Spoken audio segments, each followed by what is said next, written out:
Hi everyone, it's Henry here, and in this video I want to take you through all the prep stages I'm going to do for this Sisters of Battle Combat Patrol box that we worked on deciding the scheme for in our previous video.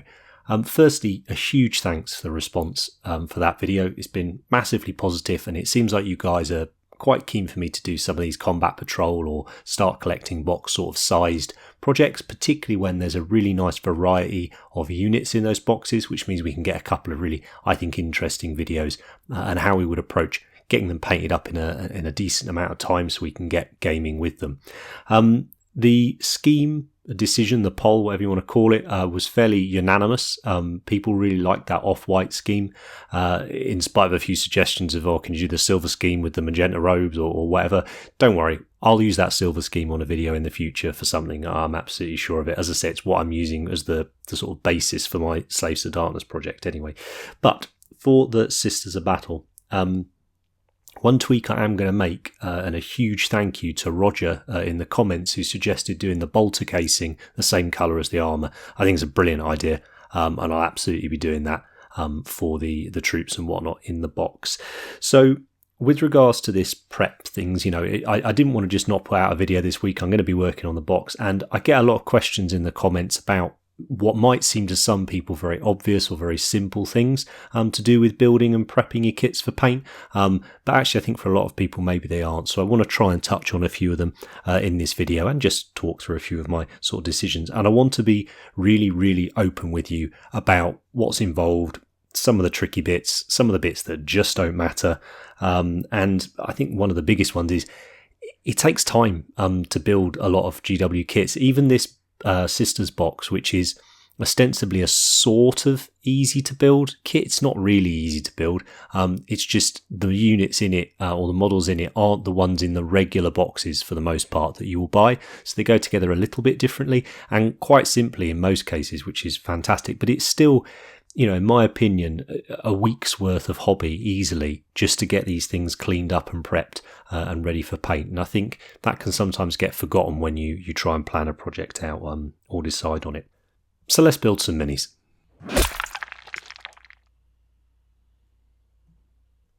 The biggest change I'm going to make to the contents of this box is I'm going to change up the Rhino that we get for Demos pattern Rhino. That's part of the Horus Heresy series. Now, I love Mars pattern, which is the sort of normal pattern that you see on most Rhinos, but I love having a mixture of them in an army if possible, but equally I noticed on the Exorcist model for the Sisters, they'd use Demos as a base. So, and honestly, I think it's better for tutorial videos. There's just a bit more we can do with it, and I know the tank is something you're already keen to see some videos on, so that's why I've chosen to do it.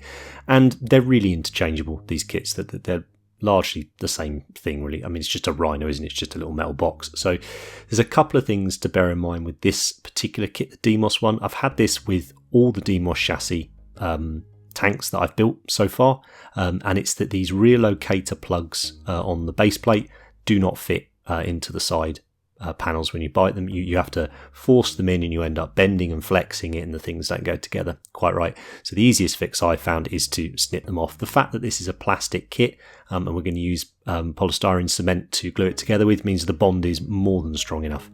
And you can see here, even still, we're having to give it a really good squeeze to get it to go together. But yeah, I don't know what the deal is. It seems to be, I'm certainly not the only person who's come across this with the Demos kits. And also the rear hatch, again, incredibly tight fit on it. So rather than force it in, I'm just clipping off sort of 1.5 mil from either side, which just means I don't have to warp, say, the kit as I'm squeezing it together to get it to go together. And this, again, is one of those good examples of why you should dry fit where possible. And by dry fit, I mean put the parts together without glue on first, just to check the orientation or how good the fit is. The glue I'm going to use for all of this project is Tamiya extra thin cement. It's pretty smelly, but it's very thin, as the name suggests, so it flows in really nicely into all the little gaps, and I find the join is very strong when we work with it. So we've just got to locate the pieces together and give it a good squeeze. The top hatch, one of the reasons I like to use this Tamiya cement is you can kind of use it as a bit of a filler in a way. By applying it to the surfaces that you're going to glue together and then giving them a bit of an extra squeeze, you'll force some of the glue out of that join gap, and then when the thing is dry, you can then either run your blade along it like it was a mould line, or if necessary you can use a bit of sanding paper or a sanding sponge and just file it down, and it fills the gap for you. And there are certain join lines on this kit that I think need it and warrant it. So I think it's worth doing. So that's why I've chosen to use this glue for this project. I do also like that Revel Contactor thicker plastic glue with the little needle applicator. But for this, I wanted that gap filling properties that I get with the Tamiya. So yeah, this is what I'm going to use for it. And before anyone says in the comments, yes, I'm well aware that the airbrush cleaner is basically the same thing. My buddy Eric told me that a couple of years ago. So yeah, by all means go and buy a big bottle of that if you'd rather. Now, when we pop the top on, you can see those gaps that I was talking about. That sounded really salty then, by the way. I wasn't meant to be. You lot are awesome in the comments. It's just, there's bound to be one person who says it, so you know, that's for you. I'm just running a little bit of the extra glue down that gap there so we can do that squeeze together thing that I was on about. I do like the way the Rhino builds the sub-assemblies and stuff. They're particularly good on the DMOS, which again is why I wanted to use it as a base for it. So you can see particularly on the top side there, you can see where I've squeezed it together, you've got a few beads that glue have squeezed out.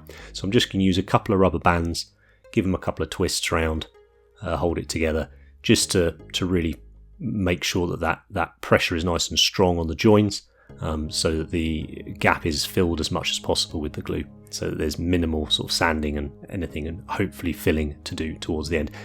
There is some filling to do, spoiler, but this gets rid of a lot of it. And now it's just a case of leaving it, and try and be careful. My miniatures are covered in fingerprints from using this plastic glue. I came back into the hobby via resin kits and super glue. It was a long time before I did fully plastic kits. So my first few goes with plastic glue were just an absolute disaster. Like, I'd be holding these pieces together really, really hard to try and make sure the join was all good. And then I'd take my thumb away and there'd just be, huge fingerprints all over them. So, just try and be aware of it. It's not an issue. You can sand it out. When it's on big flat panels like this, it's not a problem. But when it's on, say, I don't know, a really lovely, quite hard to find plastic head for a wizard model that you've just been making and you've ruined, it's a bit more annoying. The Sisters Rhino comes with an upgrade sprue to use on it, and as I said, the DMOS and the Mars pattern are very similar kits. So I've taken the front plate here and it drops in really, really nicely, but you could see there was a slight gap at the bottom of it. So I'm going to use some modelling putty to fill that gap with. This is a K Grey that I'm using here. I tend to use this, or I use Vallejo's white plastic putty. They're both good. This one I prefer to use when it's a slightly deeper gap I need to fill. And all I've got is a synthetic brush, tiny bit of water on it, and then I'm just going to splodge on the putty itself. Trying to be neat and tidy, but also like the time and effort it would take to be super, super accurate with it is the same it's going to take me to do the quick cleanup in a minute. So, if you're a much cleaner, more accurate person than me, then I'm sure you'll do it more neatly than this. And I'm just going to use a wet Q-tip then to wipe along and clean up the excess. It takes about, for me, 15-20 minutes tops for that to be pretty dry, that filler.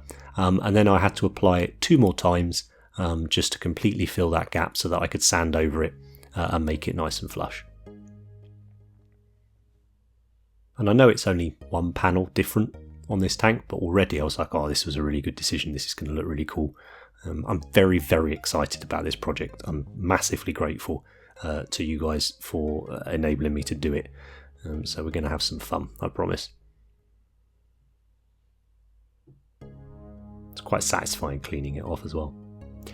Now, one thing you may notice, I have certainly noticed a lot of on the Heresy kits, but I've noticed it on other kits as well, some of the fantasy ones as well, is this strange sort of swirly whirl pattern in the plastic.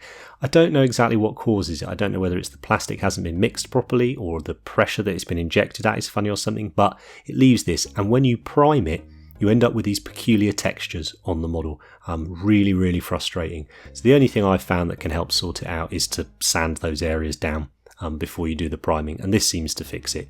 It is fiddly, No two ways about it, but it needs to be done. Otherwise you get this horrible finish on the model, and the paint doesn't take to it properly and the washes go everywhere. It's a disaster. So I'm going to leave the tracks separate for painting. Just going to go through the sub-assemblies now. I will do a really big video on painting the tank, so don't worry. But this is the rough sub-assemblies. Tracks separate, all the little special doodads separate. You can see it's gone together there. There's still a couple of gaps I think I'm going to need to go in and fill and sand. When it's such a simple shape and plain surface, I think it's worth taking a bit of extra time to sort it. I just wanted to say as well, huge thank you to all of you that support us. Liking and subscribing on here is brilliant. It really does make a difference. But the thing that enables us to do these videos on here each week and some other videos over on Patreon each week is the support we get on Patreon. Myself and Andy are hugely appreciative of it. And we can't wait to show you the projects we've got lined up for the next couple of months. It's going to be good times. So you lot are awesome. Thanks for that. I've also left that front dozer blade separate because it will just be easier to get to the bits of the tank behind it. Now, for the Canon S model, I wanted to ever so slightly sort of kit bash convert her. It's always nice, right, to have your own take on a model and makes it yours a bit more. I didn't need to do anything too fancy. I didn't really like the head on the base model, so I've used a head which I think is from the normal Battle Sisters kit. I've only got the normal Battle Sisters kit and the St. Celestine kit, but they're all chopped up and in a box, so I'm pretty sure it's from the normal Sis kit. It's got this lovely scar on it. She looks a little bit younger than the Canon S as well, the head in the normal box, and I quite like that for this small force. I was like, it probably wouldn't be a super senior one. And I thought I'd just change her scepter as well.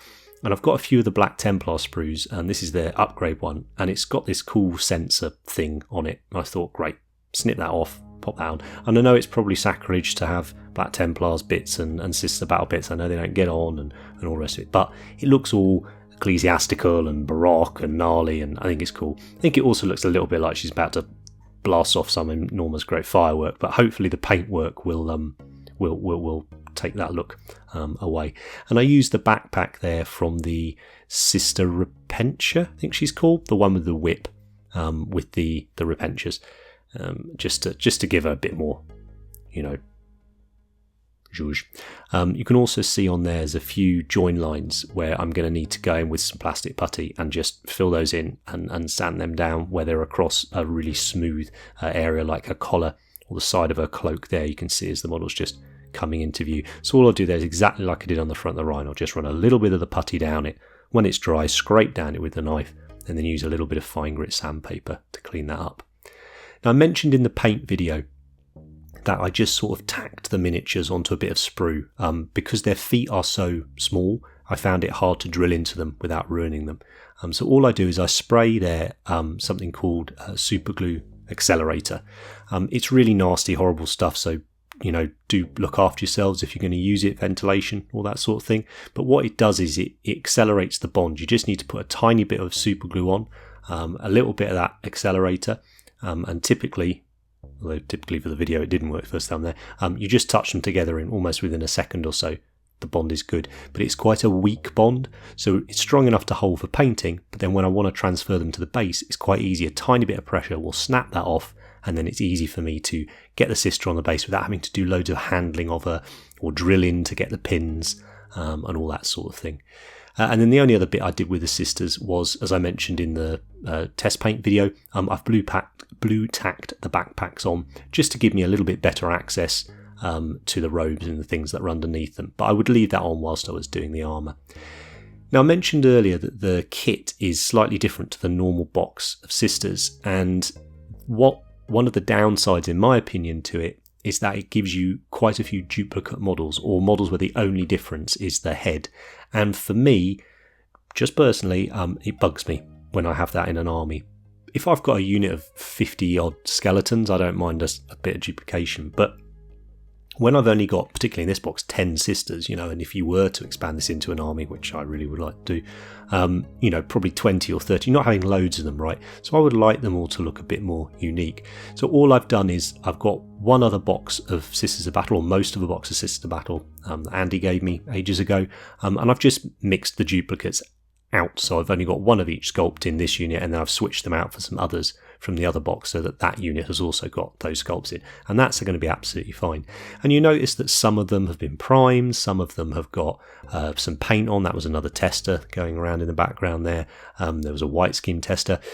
The ones that have coloured paint on them, I will just spray black with my airbrush. You don't need to strip them. One of the beauties of using the airbrush is you apply very thin layers of paint. You don't really lose the detail. So a little black spray over them and they'll be absolutely fine.